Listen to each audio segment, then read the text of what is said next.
আসসালামু আলাইকুম সবাইকে, আশা করি সবাই ভালো আছেন। আজকে আমরা কথা বলবো হচ্ছে স্টক মার্কেট নিয়ে আর সেখানে কিভাবে ইনভেস্ট করা যায়। আমরা দৈনন্দিন ভাবি যে কিভাবে আমাদের টাকাটাকে ইনভেস্ট করা যায়, ব্যাংকে রাখলে ইন্টারেস্ট যদি আসে সেটা কি আমাদের জন্য লাভবান হবে, নাকি আমরা যদি অন্য কোনো জায়গায় ইনভেস্ট করি তখন সেটা আমাদের জন্য লাভবান হবে। এখানে আমরা অনেকটুকুই জানি যে আপনি ব্যাংকে টাকা রাখেন, সেখানে আপনার যে টাকাটি রাখছেন সেটা আপনার যে ইন্টারেস্ট রেট দেয় সেটা অনুযায়ী আপনার ইনফ্লেশন রেট আপনার কভার আপ অত হয় না। মাঝে মাঝে দেখা যায় যে ইনফ্লেশন রেট আর আপনি যে ব্যাংকে ইন্টারেস্টটি পাচ্ছেন সে দুটি আপনার অনেক কাছাকাছি থাকে, তাই জন্য আপনার অত বেশি গেইন হয় না। সেই সময় আমরা চাই যে আমরা কোনো কিছুতে বিনিয়োগ করি যেখান থেকে আমাদের একটি ভালো রিটার্ন আসুক। সেই জন্য আমরা অনেক সময় ভাবি যে আমরা স্টক মার্কেটে ইনভেস্ট করে দেখি, কিন্তু যখন এই সিচুয়েশনগুলো গিয়েছে ব্যাক ইন 2009, তখন আমাদের কাছে অনেক হিমশিম খাওয়া লাগে যে না, এখন যদি আমি স্টক মার্কেটে ইনভেস্ট করি তাহলে কি হতে পারে। আর ওখান থেকে অনেকজন লস খেয়ে তারপর ওই সিনারিও দেখে অনেকজনই ভাবে যে এখন যে স্টক মার্কেটে ইনভেস্ট করতে গেলেই অনেক প্রবলেম হয় বা সেখানে ইনভেস্ট করাটা অনেক রিস্কি, যেটা ট্রু। বাট আপনি যদি স্মার্টলি ইনভেস্ট করতে পারেন তখন আপনি দেখবেন যে সেই জায়গায় আপনি ভালোভাবে লাভবানও হতে পারবেন আর আপনি সেখান থেকে ভালো একটি প্রফিট মার্জিন আপনি গেইন করতে পারবেন। তো ফার্স্টে বেসিক দিয়েই জানা যায় যে স্টক মার্কেট আসলে কি, কনসেপ্ট কি। স্টক মার্কেট হচ্ছে আপনার ধরুন একটি কোম্পানি এখন শেয়ার মার্কেটে আসবে, তারা কেন আসে? আইদার আসে তারা আপনার তাদের কোম্পানি গ্রোয়ের জন্য তাদের ফান্ডিং দরকার, বা তাদের কোনো লোন আছে, লোন রিপে করার জন্য তারা শেয়ার মার্কেটে আসছে। তখন তারা কি করবে? তারা বলবে যে আমি আমার কোম্পানির একটি পার্ট, ধরুন 10% 20% আমি শেয়ার মার্কেটে দিয়ে দিব, যেটা পাবলিকের কাছে। পাবলিক চেলে সেটা বিভিন্ন অনেক শেয়ার থেকে তারা চুজ করে তারা মাইক্রো স্কেলে সেটাকে কিনতে পারবে।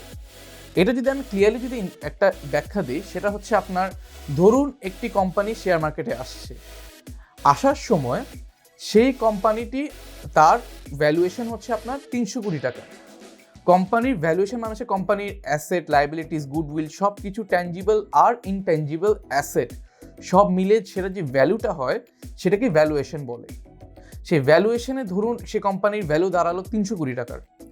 সে বলল যে ঠিক আছে, আমার কোম্পানির এখন ভ্যালুটা আপনার 300 কোটি টাকার, আমি এখন 30 কোটি টাকার শেয়ার ছাড়বো, যেটি আপনার ধরুন 10%। সে কি করবে? আইপিও হিসেবে আনবে, যেটাকে আমরা একটু পরে আসছি। সে যখন 30 কোটি টাকা শেয়ার ছাড়বে তখন সে তার কোম্পানির 10% পাবলিকদের কাছে ছেড়ে দিচ্ছে। তখন আপনি যদি সেই 30 কোটি টাকার শেয়ারের মধ্যে আপনি একটা পার্ট কিনতে চান, এটা আপনার ধরুন 10 টাকা করে স্টার্ট হয়। সো 3 কোটি শেয়ার আসছে মার্কেটে। তখন সেই 3 কোটি শেয়ারের মধ্যে আপনি যদি 10 টাকা দিয়ে সেই শেয়ারটা কিনেন, তখন আপনি সেই কোম্পানির, ধরুন সেই কোম্পানির নাম এবিসি কোম্পানির, আপনি তখন 0.00000 অনেক 0.1% আপনি ওনার হবেন। এরপরে যদি কোম্পানি লাভ করে সেটা আপনার লাভ, যদি কোম্পানি লস করে সেটাও আপনার লস।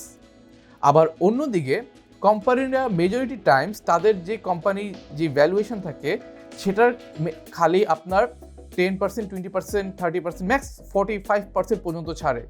কারণ 50 বা 51% যদি কেউ শেয়ার ছেড়ে দেয় মার্কেটে, তখন যেটা প্রবলেম হয় সেটা যে কারো কাছে সেই কোম্পানির পাওয়ার চলে যেতে পারে।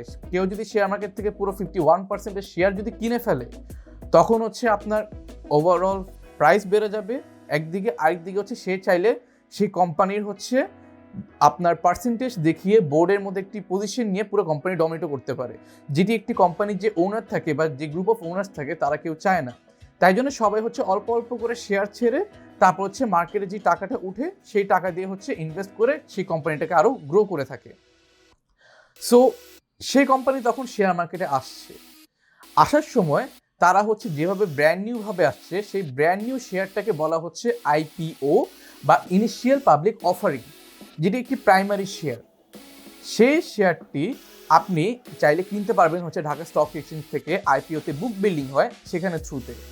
সেখানে আপনি যখন সেই আইপিওটি আপনি কিনবেন, তখন আপনার এটি যেহেতু মিনিমাল ভ্যালুতে স্টার্ট হচ্ছে, যেটা আপনার ধরুন 10 টাকা দিয়ে মেজরিটি টাইম শুরু হয় ফেস ভ্যালু, সেই ফেস ভ্যালু দিয়ে যেহেতু স্টার্ট হচ্ছে, সেখান থেকে আপনার লসটা খাওয়ার চান্সটা খুবই কম।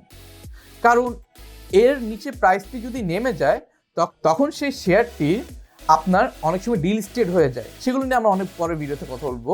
বাট এখন জাস্ট খালি মাথায় রাখেন যে ফেস ভ্যালু থেকে কখনোই বা অনেক রেয়ার কেস ছাড়া কোনো কোম্পানি যারা হচ্ছে আপনার আইপিওতে আসে তারা কখনো ফেস ভ্যালু নিচে যায় না।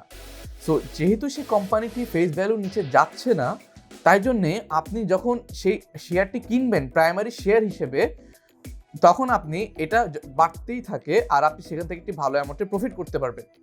অন্যদিকে যখন সেই ব্র্যান্ড নিউ শেয়ারটি মার্কেটে আসার পরে যখন সেটা যে বায়ার থাকে, যে আইপিওর যে বায়ার থাকে, সে যখন সেটি আবার মার্কেটে সেল করে দেয়, তখন সেটি আপনার সেকেন্ডারি শেয়ার হয়ে যায়।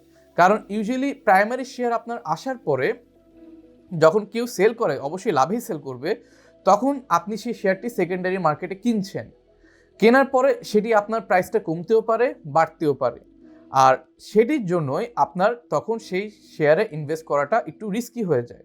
বাট এখন তাহলে একটা প্রশ্ন আসবে যে আপনার মাথায়, যে যেহেতু সেকেন্ডারি মার্কেটে শেয়ার কেনাটা আপনার রিস্কি, তাহলে সবাই চাইলে তো প্রাইমারি শেয়ারই কিনতে পারে, কারণ এটা আপনার ফেস ভ্যালুর সাথেই আছে আর আপনার রিস্কও কম। সো এটার একটা প্রবলেম আছে এই জায়গায়, যেটি হচ্ছে প্রাইমারি শেয়ার যে কেউ চাইলে কিনতে পারে না। এটা কিনতে হলে আপনার লটারি হয় ডিএসসির আন্ডারে, তারপর হচ্ছে কোম্পানির আইপিও যারা হচ্ছে এটাকে অ্যাসেস করে তাদের আন্ডারে একটি লটারি হয়ে থাকে। সেই লটারিতে যাদের নাম আসে আর তাদের বিও অ্যাকাউন্টে নাম্বার আসে, তারাই হচ্ছে সেই শেয়ারটি পেয়ে থাকে। আর ম্যাক্স আপনার 5,000 শেয়ার পর্যন্তই তারা পায়, এর বেশি ঢাকা স্টক এক্সচেঞ্জ কাউকে শেয়ার নিতে দেয় না। তো এটা যেহেতু একটু লিমিটেড লটারি থ্রুতে আসে, তাই জন্যে এটা সবাই পায় না, আর সবার মেজরিটি টাইমসই হচ্ছে আপনার সেকেন্ডারি মার্কেটে শেয়ার ট্রেডিং করা লাগে। সো আপনি যখন শেয়ার মার্কেটে যখন প্রাইমারিতে আপনি পারছেন না, তখন আপনার সেকেন্ডারির দিকে আশা লাগছে, তখন আপনি যখন সেকেন্ডারির দিকে যাবেন, এখানে আপনার রিস্ক আছে, লাভ আছে, লস আছে। অন্যদিকে আপনার সেই জায়গায় হচ্ছে অনেক মাথা খাটিয়ে তারপর হচ্ছে সেই জায়গায় বিনিয়োগ করা লাগবে। বিনিয়োগের যদি কথা আসে, তো এবার জানা যাক যে আপনি কীভাবে বিনিয়োগ করবেন।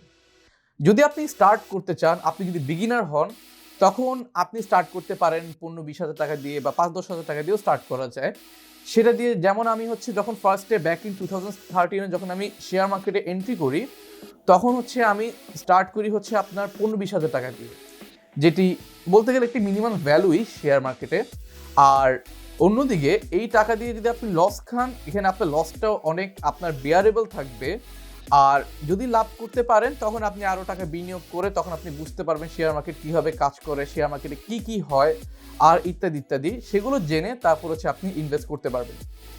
সেটির জন্য ফার্স্টে সাজেশন হবে যে আপনি শেয়ার মার্কেটে ফার্স্টে দেখুন যে আপনি কত মিনিমাল দিয়ে স্টার্ট করতে পারছেন, যেটা আপনার টাকাটা গায়ে লাগবে না। এটি হতে পারে আপনার 10,000, 15,000, 20,000, 5,000, এমনকি 3-4 হাজারও করা যায়। সেটি দিয়ে আপনি ফার্স্টে শেয়ারটি কিনবেন। আপনার ঢাকা স্টক এক্সচেঞ্জে এই সময় 2022-এ এই সময় আপনার 622টি কোম্পানির শেয়ার আছে, যেগুলোর মধ্যে আপনি অ্যাসেস করে কিনতে পারবেন যে কোনটা ভালো কোনটা খারাপ। আপনি নিজে অ্যাসেস করে তারপর আপনি সেই শেয়ারটি কিনবেন। কেনার পরে আপনি হচ্ছে সেটা ট্রেডিং শুরু করবেন। আপনি যখন শেয়ার ট্রেডিং করবেন, তখন আপনাকে ইনভেস্টর বা ট্রেডার হিসেবে জানা যাবে। এখানে আপনার ট্রেডার আছে হচ্ছে আপনার 3 ক্যাটাগরি। এর আগে আমি একটা কথা বলবো যে সেটি হচ্ছে আপনার মার্কেটে 2 টাইপের হচ্ছে আপনি প্রফিট করতে পারবেন। একটি হচ্ছে আপনার বুল, আর একটি হচ্ছে আপনার বিয়ার। বুল হচ্ছে তারা যারা হচ্ছে আপনার প্রফিট, যখন একটি কোম্পানির শেয়ারের প্রাইস উপরের দিকে যাবে তখন তারা প্রফিট করবে। ধরুন একটি কোম্পানির শেয়ারের প্রাইস হচ্ছে 10 টাকা, সেটি আপনি আজকে 10 টাকায় কিনে আপনি কালকে 12 টাকায় বিক্রি করেছেন, তখন আপনার 2 টাকা প্রফিট হবে। তারা হচ্ছে বুল, যারা হচ্ছে ট্রেডিং করছে। আবার যারা বিয়ার, তারা হচ্ছে যেটি করবে সেটি হচ্ছে তারা যখন শেয়ারটি আপনার দাম কমবে তখন তারা হচ্ছে সেখানে লাভ করবে। ধরুন আপনি 10 টাকার শেয়ার কিনেছেন, আপনি সেটি এখন কালকে হয়ে গিয়েছে 8 টাকা, তখন আপনার 2 টাকা লাভ হবে। কিন্তু এটা যদি আপনার 12 টাকা হয়ে যায়, তখন আপনার 2 টাকা লস হয়ে যাবে। এটা হচ্ছে আপনার বেয়ারের নিয়ম। আর বাংলাদেশে হচ্ছে আপনার বেয়ার মার্কেটটা নেই, বাংলাদেশে বুল মার্কেটেই ট্রেডিং হয়। সেটির জন্য আপনার বুল মার্কেটে হচ্ছে আপনার ট্রেডার্সদের 3টি ক্যাটাগরি আছে। একটি হচ্ছে আপনার ডে ট্রেডার, আরেকটি হচ্ছে আপনার সুইং ট্রেডার, আরেকটি হচ্ছে আপনার লং টার্ম প্রসপেক্টিভ হচ্ছে ট্রেডার, যাদেরকে হচ্ছে আপনার অফিসিয়ালি ইনভেস্টর হিসেবে জানা যায়। প্রথমে আসি আমরা হচ্ছে ডে ট্রেডার হিসেবে। ডে ট্রেডাররা কি করে? ডে ট্রেডারদের কাজ হচ্ছে আপনার দৈনন্দিন যে শেয়ার তারা পছন্দ করবে সেটি তারা কিনবে, সেটি দিয়ে তারা লাভ করবে বা লস করবে, আর সেদিনই তারা বিক্রি করে দিবে। লাভ লস যাই হোক তাদের হচ্ছে সেই দিনেরই টার্গেট। বাট তারা আশা করে হচ্ছে দৈনন্দিন কিনে লাভ করার জন্য, বাট এটা যেহেতু একটু রিস্কি সেই জন্য ডেইলি লাভটা আনা অত সম্ভব না। কারণ ডেইলি মার্কেট কোন দিকে যায় এটা বলাটা অনেক কঠিন বিষয়, আর এটা এক্সপিরিয়েন্স ছাড়া পারফেক্টলি আপনার ক্লিয়ারলি বলা যায় না। সো ডে ট্রেডার হচ্ছে দিনে কিনবে, দিনে সেল করবে, পরের দিন যখন আবার যাবে তখন নতুন শেয়ার কিনবে, আবার তখন নতুন শেয়ার ট্রেডিং করা শুরু করবে। এরপর আসে যারা, তারা হচ্ছে সুইং ট্রেডার। সুইং ট্রেডার কারা? সুইং ট্রেডার হচ্ছে আপনি দেখবেন মেজরিটি যারা ট্রেড শেয়ার মার্কেট আছে তারা মেজরিটি হচ্ছে আপনার যারা নিউবি বা একজন মিডিয়াম লেভেলে আছে, তারা সবসময় সুইং ট্রেডিং করে।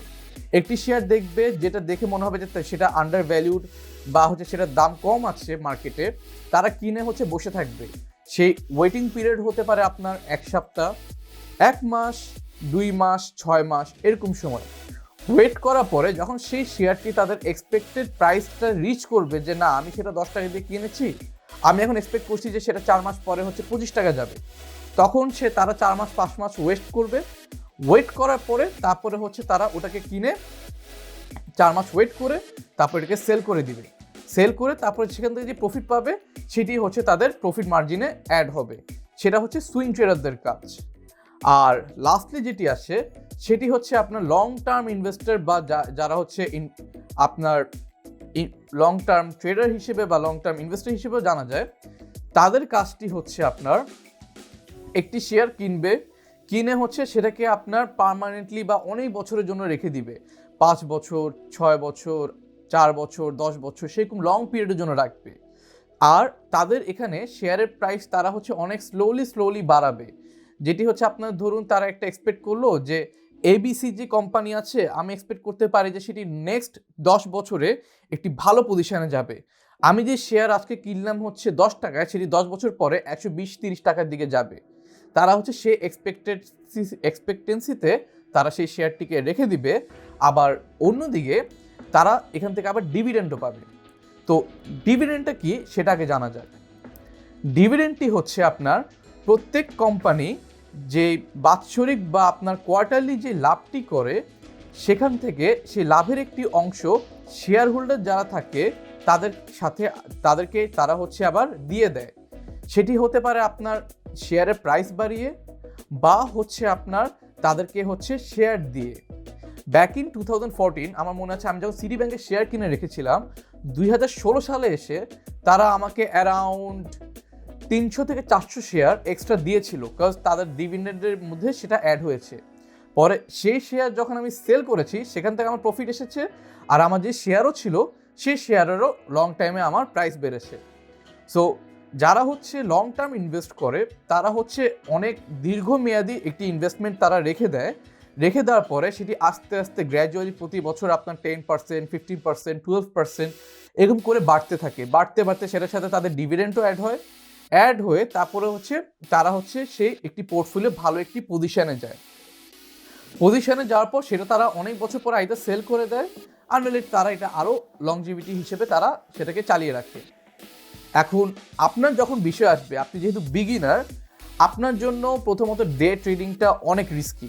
কারণ আপনি জানেন না যে আজকে শেয়ার কোন অবস্থায় যাবে বা কালকে শেয়ার কোন অবস্থায় যাবে, সেটা বলাটা অনেক কমপ্লিকেটেড। কারণ এখানে অনেক কিছু ম্যাটার করে, পি রেশিও, পিএস রেশিও, তাদের ভ্যালুয়েশন, তাদের কি প্রোগ্রেস হচ্ছে, তাদের কোম্পানি কোন দিকে ডাইভার্ট করবে, তাদের কোন কোম্পানি ইনফরমেশন আছে কিনা, সেগুলো তাদের অনেক কিছু ম্যাটার করে তারপর হচ্ছে তাদের ডে প্রাইসে চেঞ্জ হয়। সেটির জন্য আপনি যদি এক্সপার্ট না হন, আপনি যদি শেয়ার মার্কেট যদি আপনি পুরো ক্লিয়ারলি যদি না বুঝেন, তখন আমি আপনাকে সাজেস্ট করবো যে আপনি ডে ট্রেডিংয়ের দিকে না যান। অন্যদিকে আপনি যদি সুইং ট্রেডিংয়ের দিকে যান সেটা আপনার জন্য বেস্ট হবে। কারণ আপনি যদি লং টার্মের দিকে যদি যান, সেটার মধ্যে প্রবলেম হচ্ছে আপনার অনেক ধৈর্য নিয়ে বসে থাকতে হবে 2 বছর, 3 বছর, 4 বছর, যেটা আপনার জন্য অনেক, তখন আপনি মোটিভেশন হারিয়ে ফেলতে পারেন, আপনি হোপলেস ফিল করতে পারেন। এরপর আপনি বলতে পারেন, আপনি এরপর মনে করতে পারেন যে এখানে আমি কি ইনভেস্ট করলাম, এটা এত আস্তে আস্তে বাড়ছে কেন, তখন আপনি আপনার মোটিভেশন হারিয়ে ফেলতে পারেন। সেটির জন্য সবচেয়ে বেস্ট হবে আপনি সুইং ট্রেডিংয়ের দিকে যান। সুইং ট্রেডিংয়ে গিয়ে তারপর হচ্ছে আপনি একটি শেয়ার যখন লো প্রাইসে থাকবে, এটার আপনি পি রেশিও, পিএস রেশিও সেগুলো আপনি দেখবেন, যেগুলো নিয়ে আমি আরও আপনার পরের ভিডিওগুলো যেখানে আসছে সেগুলোতে আমি আরও ক্লিয়ারলি বলবো যে কীভাবে ইনভেস্ট করা লাগবে, কীভাবে আপনার শেয়ারটার বোঝা যাবে যে শেয়ারের অ্যাকচুয়াল ভ্যালুয়েশন কত, শেয়ারের প্রোগ্রেস কেমন হতে পারে, সেগুলো নিয়ে আমরা কথা বলবো। বাট আপাতত জাস্ট খালি মাথা রাখবেন যে পি রেশিও, পিএস রেশিও, কোম্পানির যে ভ্যালুয়েশনটা আছে আর কোম্পানি আপনার ন্যাচারালি কেমন পারফর্ম করছে সেগুলো দেখে আপনি দেখবেন যে কোম্পানির 52 উইকসে কেমন পারফর্ম করেছে বা লাস্ট 6 মান্থসে কেমন পারফর্ম করেছে সেটি দেখে যদি দেখেন যে না সেটা প্রাইসটি অনেক কম আছে, তখন আপনি দেখতে পারবেন যে না সেই যে প্রাইসটি কেমন আছে সেটি দেখে আপনি অ্যাসেস করে তখন আপনি শেয়ারটি তখন সুইং ট্রেডিংয়ে কিনতে পারবেন। তারপর হচ্ছে আপনি 3-4 মাস ধৈর্য ধরে তারপর হচ্ছে আপনি যখন এটি ভালো পজিশনে যাবে তখন আপনি সেল করে দিবেন। সো আপনার বেস্ট হবে আপনি সুইং ট্রেডিং দিয়ে স্টার্ট করুন। আর অন্যদিকে হচ্ছে এখানে যেহেতু আমি পুরোপুরি ফাইন্যান্সিয়াল অ্যাডভাইস বা শেয়ার মার্কেটের যে অ্যাডভাইস আছে আমি সেটা আপনাকে ক্লিয়ারলি দিতে পারছি না। সো আমি বলবো যে আপনি নিজে আগে অনেকটুকু রিসার্চ করুন, রিসার্চ করে আমার যে আরও ভিডিওসগুলো আসবে সেগুলো দেখে তারপর হচ্ছে আপনি শেয়ারে তারপর হচ্ছে আপনি বিনিয়োগ করুন। এবার জানা যাক যে আপনি যেহেতু বিনিয়োগ করার জন্য মোটিভেটেড, আপনি আপনার টাকা অ্যারেঞ্জ করেছেন, সবই ঠিক আছে, এবার আপনি শেয়ার মার্কেটে কীভাবে ইনভেস্ট করবেন। যখন শেয়ার মার্কেটে ইনভেস্ট করার কথা আসে আপনি ডিরেক্ট ধরুন ঢাকা স্টক এক্সচেঞ্জে গিয়ে আপনি বলতে পারেন যে ঠিক আছে ভাই আমি টাকা ঢালবো, আমি এখন ঢাকা স্টক এক্সচেঞ্জে আসছি, আপনি আমার টাকা নেন। সেটা এইভাবে হবে না। আপনার কোনো মিডলম্যান বা যেটাকে আমরা ব্রোকার হাউস হিসেবে জানি সেটার থ্রুতে আপনার এখানে যাওয়া লাগবে। সো ব্রোকার হাউস যেটি কাজ করবে সেটা হচ্ছে একজন মিডলম্যান হিসেবে কাজ করবে আপনার আর হচ্ছে অন্যদিকে যে হাউসটি আপনার যে ঢাকা স্টক এক্সচেঞ্জ আছে দুজনের মাঝখান হয়ে। সেখানে আপনার অনেকগুলো ব্রোকার হাউস আছে, যেমন আপনার ফিনিক্স সিকিউরিটিস, মশিউর সিকিউরিটিস, তারপর হচ্ছে আপনার লঙ্কা বাংলা, তারপর হচ্ছে আপনার সিটি ব্যাংকের, এছাড়া অন্যান্য অনেক সিকিউরিটিস আছে, তারা অনেক সার্ভিস প্রোভাইড করে থাকে। সেগুলো দেখে আপনি আপনার যদি পছন্দ হয় সেখানে আপনি দেখে আপনি আপনার নিজের বিও অ্যাকাউন্ট ওপেন করবেন। ফার্স্টে বিও অ্যাকাউন্ট বা যেটাকে বেনিফিশিয়ারি ওনার্স অ্যাকাউন্ট বলা হয় সেটি আপনি ওপেন করার পরে আপনি আপনার টাকা ডিপোজিট করতে পারবেন। ডিপোজিট করে তারপর হচ্ছে তাদের থ্রুতে আপনি শেয়ার ট্রেডিং করতে পারবেন। আর এখানে আপনার বিও অ্যাকাউন্ট ওপেন করতে হলে আপনার কিছু জিনিস লাগবে, যেমন হচ্ছে আপনার প্রথমত আপনার ব্যাংকে যে আপনার টাকা তারা ট্রান্সফার করবে, আর আপনার ব্যাংকের একটি ভ্যালিডেশনের জন্য আপনার ব্যাংকের চেক বইয়ের একটি ফটোকপি লাগবে, আপনার টিন সার্টিফিকেট লাগবে যেটি আপনি অনলাইনে সার্চ দিলে পেয়ে যাবেন। আবার অন্যদিকে আপনার একটি হচ্ছে ভোটার আইডি কার্ড বা এনআইডি কার্ড বা পাসপোর্ট লাগবে, 2 কপির ছবি আর আপনার নমিনির ছবি। এগুলো নিয়ে আপনি যে কোনো হাউসে গেলেই আপনাকে হচ্ছে 1 ঘন্টার মধ্যে আপনাকে একটি ট্রেডিং অ্যাকাউন্ট তারা ফর্ম ফিল আপ করে আপনাকে ওপেন করার জন্য ব্যবস্থা করে দিবে। সেটা আপনার 1 ঘন্টার মধ্যে হয়ে যাবে। আর 2 কার্য দিবসের মধ্যে বা 3 কার্য দিবসের মধ্যে আপনার অ্যাকাউন্টটি ওপেন হয়ে যাবে। এরপরে আপনি তাদের থ্রুতে আইদার ফোন বা হচ্ছে আপনার ইমেলের থ্রুতে বা মেসেজের থ্রুতে বা হচ্ছে আপনার তাদের অ্যাপসের থ্রুতে তখন আপনি শেয়ার কেনাবেচা করতে পারবেন। সো আজকে আমরা বেসিকগুলো জানলাম যে শেয়ার মার্কেটে কি, আসলে শেয়ার মার্কেটে কীভাবে বিনিয়োগ করা যায়, কত টাকা দিয়ে বিনিয়োগ করলে ভালো হবে, আবার হচ্ছে আপনি শেয়ার মার্কেটে কীভাবে অ্যাকাউন্ট খুলবেন সেগুলো নিয়ে আমরা আজকে বেসিক জানলাম। পরের ভিডিওগুলোতে আমি অ্যাকচুয়ালি দেখাবো যে কীভাবে শেয়ার মার্কেটে আপনি ইনভেস্ট করতে পারবেন। আপনাকে আমি সেই হাউসগুলোতে গিয়ে দেখাবো যে কীভাবে ফর্মগুলো ওপেন হচ্ছে, কীভাবে হাউসগুলোতে আমি টাকাটা ডিপোজিট করছি, কীভাবে আমি হাউসে ট্রেড করছি। যেমন আপনি যদি খালিদ ভাইয়ের ভিডিওগুলো দেখে থাকেন, সে কিন্তু অনেক সুন্দরভাবে এক্সপ্লেন করেছে যে সে কীভাবে বিও অ্যাকাউন্টে আপনার অ্যাকাউন্ট খুলেছে, কী কী লেগেছে অ্যান্ড এভরিথিং। বাট আমি আরও ডিপার এক্সপ্লেনেশনে ফার্দারভাবে আমি দেখাবো যে কীভাবে আপনার কোন শেয়ারটি আমি কিনছি, সেটা আমার কেনার রিজনটা কী, সেই শেয়ারটা কোন দিকে যাচ্ছে, সেই জায়গায় আপনার যে ইনস্ট্রুমেন্টগুলো আছে বা যে নলেজগুলো লাগে শেয়ার মার্কেটে ইনভেস্ট করার জন্য, কী কী আমি সেই জায়গায় ইউজ করছি, কী কী স্ট্র্যাটেজিস আমি ইউজ করছি, সেগুলো নিয়ে আমরা বিস্তারিত কথা বলবো। এছাড়াও আমি আরও 2টো টপিক আনবো, যেটি হচ্ছে আপনার প্রথমত আপনি ফরেন স্টক মার্কেটে কীভাবে ইনভেস্ট করবেন, আর হচ্ছে আপনি ক্রিপ্টোকারেন্সিতে কীভাবে ইনভেস্ট করবেন। সো এই ভিডিওটি ভালো লেগে থাকলে চ্যানেলের সাথে সাবস্ক্রাইব হয়ে থাকুন, পেজে একটি লাইক দিয়ে রাখুন, আর কানেক্টেড থাকুন নতুন নতুন ভিডিওস দেখার জন্য। আজকের জন্য এতটুকুই, সবাইকে ধন্যবাদ।